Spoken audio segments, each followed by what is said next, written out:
The interpretation of September 11th, that's usually given by academics who are critical of American foreign policy, who would be considered on the left wing of the spectrum of American political thought, is that September 11th was blowback for foreign policy. If you accept the official account, that's a natural reaction to have. You know, we trained Al-Qaeda and Osama bin Laden and Mujahideen to fight the Russians, and then the chickens come home to roost.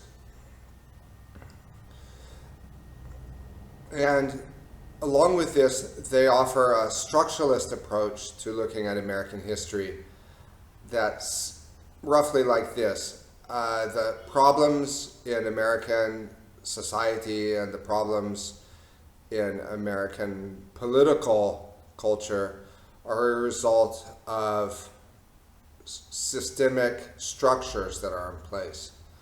And so a few bad apples here or there, if you root out a few bad apples, it's not going to do anything because you have to uproot the system itself. It's basically a development of Marxist thought. So I was listening to some self-styled progressives yesterday in the wake of Trump's victory. You know, now that it's sinking in.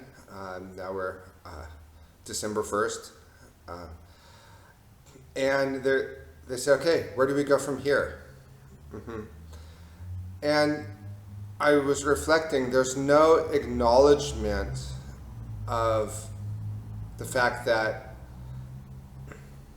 okay, these people, these self-styled progressives, they were defending the Bush administration at the time, saying those that wanted to point out the truth about September 11th, these were nutcases, and it really didn't matter.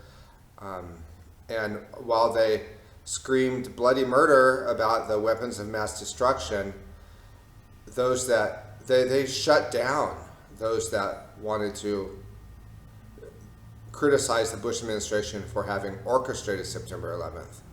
And there are notable exceptions, like Peter Dale Scott at a major university in California. Every year he publishes Project Censored.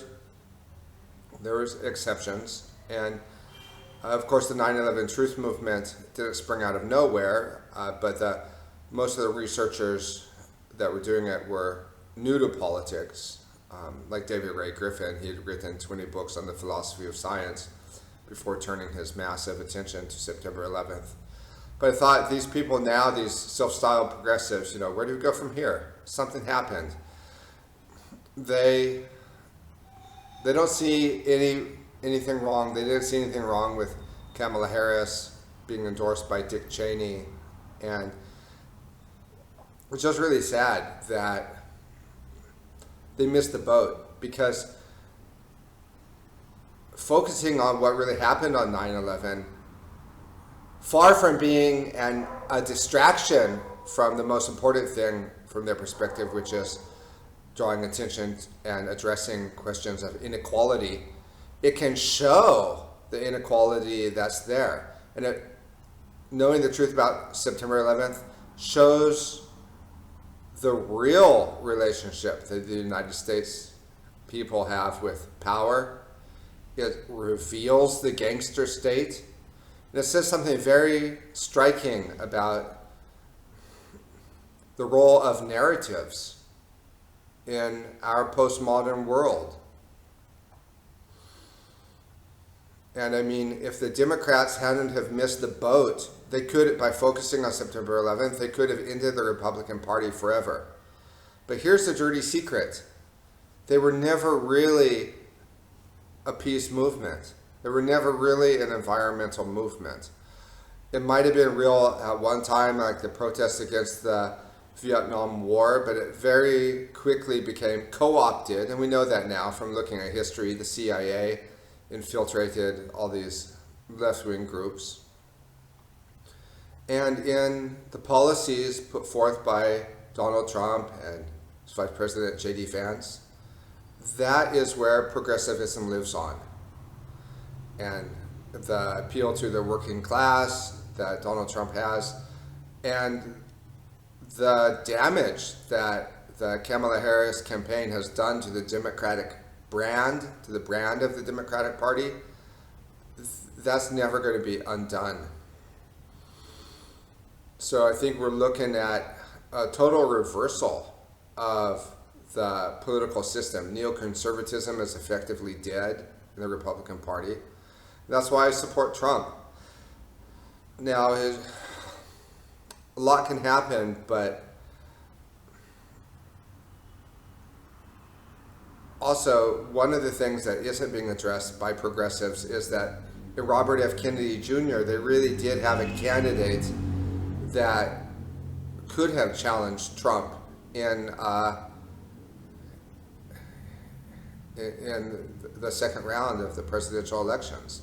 But they worked very hard to keep him out of the primaries. And at the end of the day, the Democratic Party machine and the self-styled progressives, they would rather have had Donald Trump in office than Robert Kennedy Jr. It's like a Democratic version of the Never Trumpers. You know how there's Republicans that switch sides, like Liz Cheney's, and they call themselves Never Trumpers, like any Democrat would be better than Trump. The Democrats were like that with Robert Kennedy Jr., because I saw the polls. I saw that in a one-on-one race with Trump, Kennedy won. But he wasn't going to leave the donor class alone.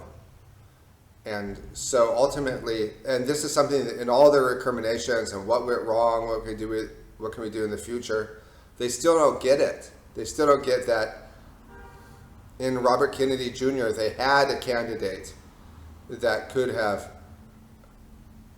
beaten Trump. I don't know if anybody could have beaten Trump, but Kennedy stood a better chance than Kamala Harris. And it all worked out for the best because Kennedy's now, he's going to be in charge of health for the new President Trump administration. So I'm glad that it all worked out, but there's a lot of soul searching and there's a lot of retrospective analysis, but in my opinion, it doesn't come close to addressing the real issues that have effectively ended the Democratic Party in United States politics.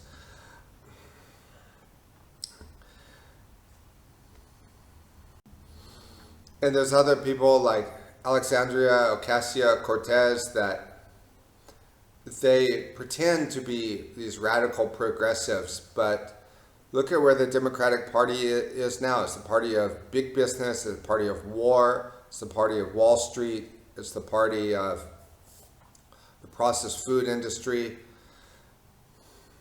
and all the real progressives and the inheritance of progressive ideas lives today with Donald Trump. I mean, he wants to do an overhaul of the system, overhaul of the intelligence apparatus of the U.S. military. This is the progressive's dream. This is what we've been waiting for so long. But I really think that the way the progressives like the Bernie Sanders, the way they see overhauling the system is like a Black Lives Matter sort of a scenario, you know, riots in the streets. And so ultimately the most important questions go unaddressed.